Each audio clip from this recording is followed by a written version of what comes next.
bonjour à toutes et à tous. J'ai le plaisir pour ce 15e épisode de recevoir Sébastien Dubois. Sébastien, bonjour, comment vas-tu? Bonjour, ça va très bien et toi? Écoute, je suis ravi de te recevoir pour ce 15e épisode. Ce podcast intitulé Entrepreneurs francophones et francophiles d'Allemagne et d'ailleurs. Et comme on dit d'ailleurs, à l'épisode précédent, l'épisode 12, nous étions en Bulgarie, à Sofia. Cette fois-ci, pour cet épisode, on rentre en France, et plus précisément dans la région de Grenoble. Et on va rencontrer donc Sébastien, qui est donc à Grenoble, dans les champs. On entend un peu les grillons derrière lui. Et il va nous présenter son projet, sa start-up, MyCoo. Mais commençons par le début. Sébastien, comment vas-tu? Peux-tu te présenter brièvement? Alors, je suis Sébastien Dubois, j'ai 36 ans, je viens de la région grenobloise et à la base, je suis ingénieur électronicien, donc j'ai fait mes études sur la région grenobloise, j'ai voyagé un petit peu, j'ai travaillé un petit peu au Canada, après je suis revenu habiter dans cette région et à côté de ça, je suis cavalier. Et il y a quelques temps de ça, j'ai eu l'idée de mélanger le côté électronicien et le côté cavalier en créant Koho, qui est un objet connecté qui permet de suivre le cheval au box directement depuis son smartphone. Donc ça veut dire, c'est bien de pouvoir combiner son activité professionnelle avec ses hobbies, donc monter à cheval. Est-ce que tu peux nous en dire plus? Moi, j'aurais une première question. Koho, peut-être d'où vient le nom? Alors Koho, ça vient tout simplement de Connected Horse, c'est les deux premières lettres de Connected et de Horse. Ah, ok. Ah bah, tu vois, j'aurais cherché beaucoup plus loin. Très bien. Alors, ce qu'on entend pour nos auditeurs, je précisais, peut-être on entend un bruit de fond. Sébastien l'a dit, il est dans les champs.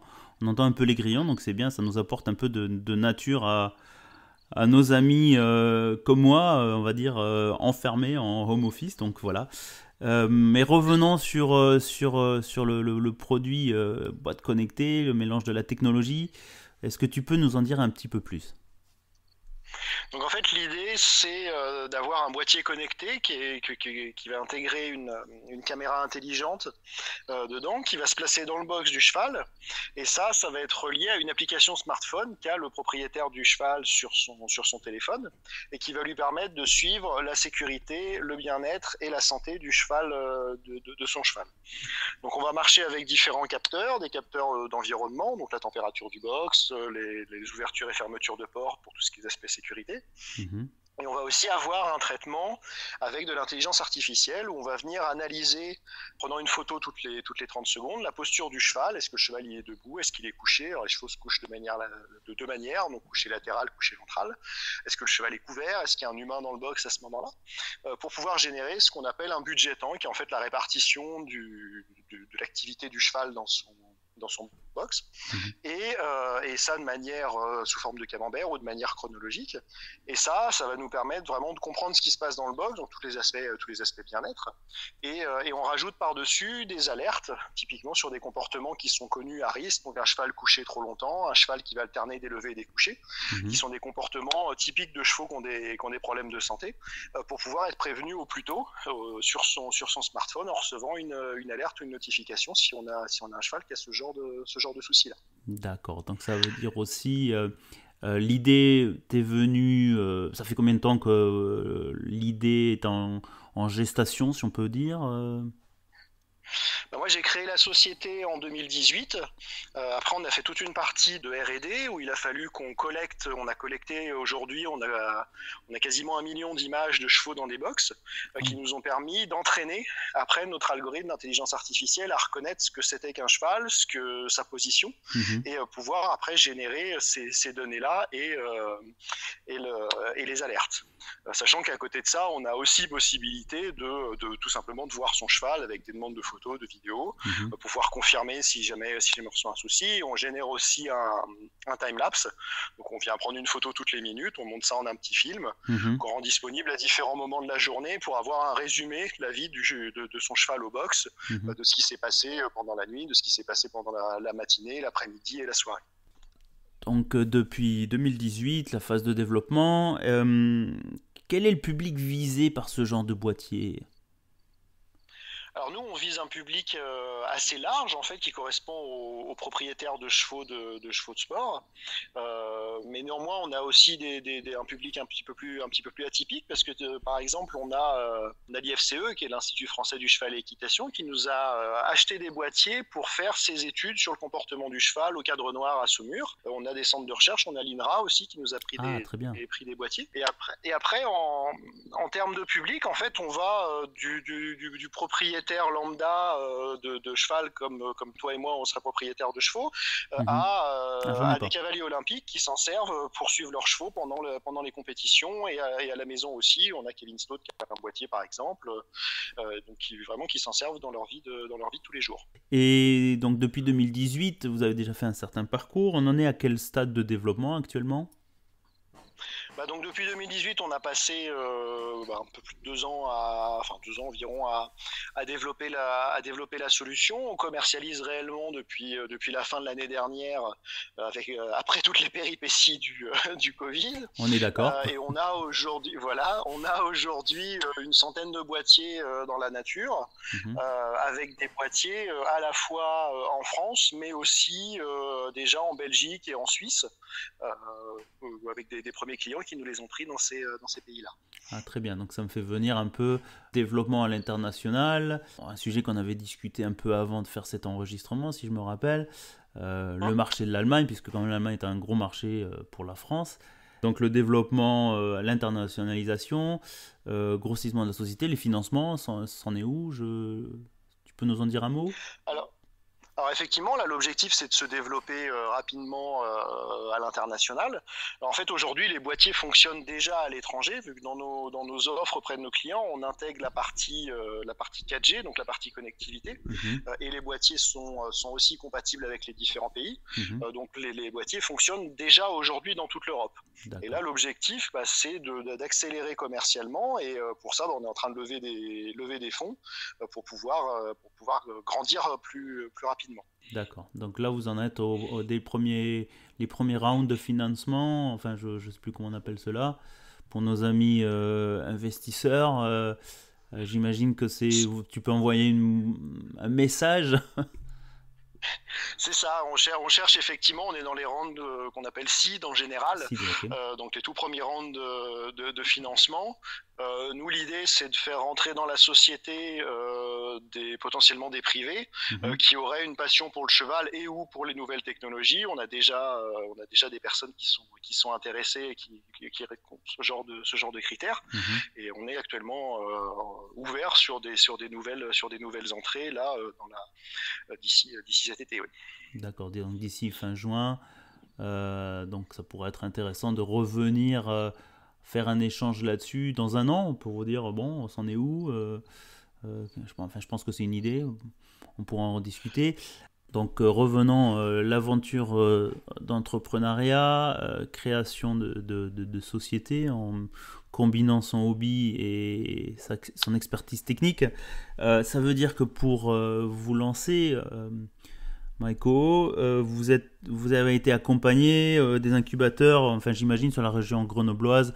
Moi je connais plus dans le médical si je me trompe, c'est ça, mais la région de Grenoble, surtout connue pour la production de puces, je crois qu'il y a ST Électronique. Est-ce que vous êtes accompagné par des pépinières de start-up ? Alors effectivement, c'est vrai qu'on dit souvent en tant qu'entrepreneur qu'on doit se faire accompagner et c'est vrai, enfoncer une porte ouverte, c'est vraiment quelque chose d'important quand on entreprend. Nous, on a été incubé au sein d'un incubateur grenoblois qui s'appelle Linxium. Après ça, on est membre aussi du réseau Entreprendre qui nous a beaucoup donné de conseils et nous a vraiment aidé à affiner notre modèle économique et ce qu'on voulait faire. Et même là encore aujourd'hui, on est hébergé dans une pépinière de start-up qui s'appelle Tarmac, où on a la chance d'être en fait une grosse dizaine de start-up, un petit peu plus même, qui sont dans les mêmes locaux, donc on partage les mêmes problèmes, même si on fait pas du tout la même chose, avec les mêmes besoins, que ce soit de la logistique pure et dure ou des fois de la technique aussi. Et ça, c'est vrai que c'est quelque chose qui qui est super intéressant parce que on a beaucoup à apprendre des autres et puis de ceux qui sont passés par là avant. Et ça nous permet vraiment d'aller plus vite et de moins se tromper.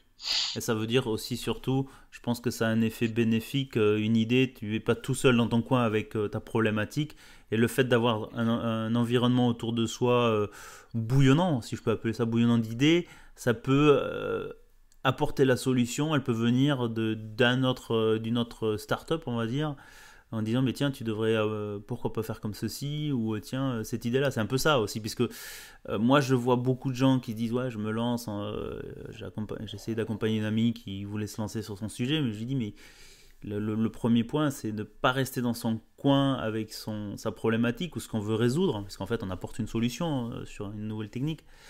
Donc l'idée c'est ça, c'est vraiment aller pousser les portes, et bon bien sûr c'est un coût, mais ça facilite comment dire, ça accélère, hein, c'est pas pour rien qu'on les appelle des incubateurs, des pépinières, c'est un peu ça en fait. Donc ça veut dire on est hébergé combien de temps, comment ça se passe pour curiosité pour nos auditeurs?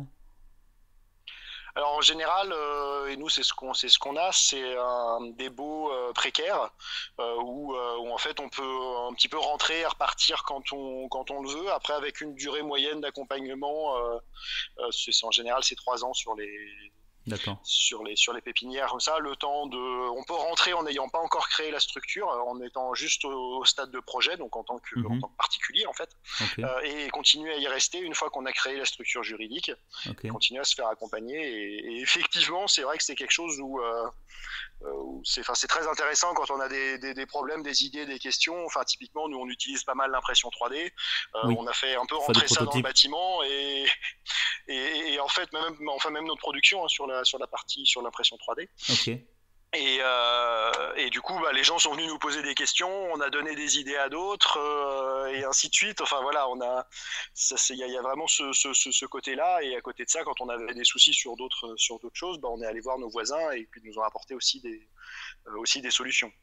Très bien Sébastien, merci pour ces informations. Ça permet d'avoir un insider view, pour pas le dire en anglais, donc pour résumer un petit peu, dans un incubateur depuis 2018, avec déjà des clients qui testent, qui sont utilisateurs en France et en Suisse de vos boîtiers. Donc c'est sympa de voir l'idée se transformer en produit. On est actuellement, si j'ai compris, en phase de premier financement qui se finit fin juin. Et pour nos auditeurs, la question toujours un peu à la fin, un petit rappel de tes coordonnées, ou comment on peut te retrouver, comment on peut contacter Maïko, pour que ça soit par exemple des clients qui sont intéressés par le boîtier ou par des investisseurs.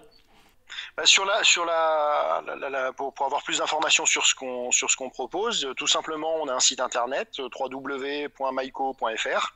Vous avez toutes les informations sur ce qu'on fait. Vous pouvez même télécharger une démo pour pouvoir tester ça directement sur votre smartphone. Et sinon, après, pour me contacter moi plus directement, alors soit par le site internet via notre formulaire de contact, ou sinon directement sur LinkedIn. Vous tapez Sébastien Dubois, et des Sébastien Dubois qui dirige Go. Il n'y en a pas beaucoup sur LinkedIn, donc vous tomberez assez facilement sur moi. Et puis pour les auditeurs, ça sera marqué sur l'article associé à ce podcast. Écoute Sébastien, ce fut un plaisir d'entendre aussi un peu la nature derrière toi, d'entendre la thématique sur ton produit connecté, sur le boîtier pour suivre les chevaux. Moi, pour être honnête, je suis tombé dessus en écoutant France Inter, pour pas faire de pub. Un grand plaisir, peut-être à une prochaine fois si les frontières s'ouvrent à nouveau pour venir en Allemagne. À très bientôt. Au revoir.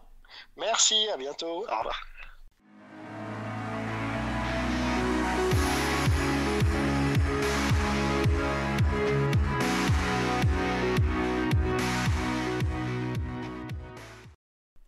Eh bien, chères auditrices et chers auditeurs, j'espère que ce 15e épisode avec Sébastien Dubois vous a plu.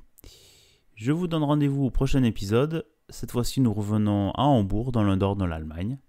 Et pour l'épisode 16, mon invitée est une invitée, Liljana Vidayak. Elle va nous parler de la cuisine de Lily.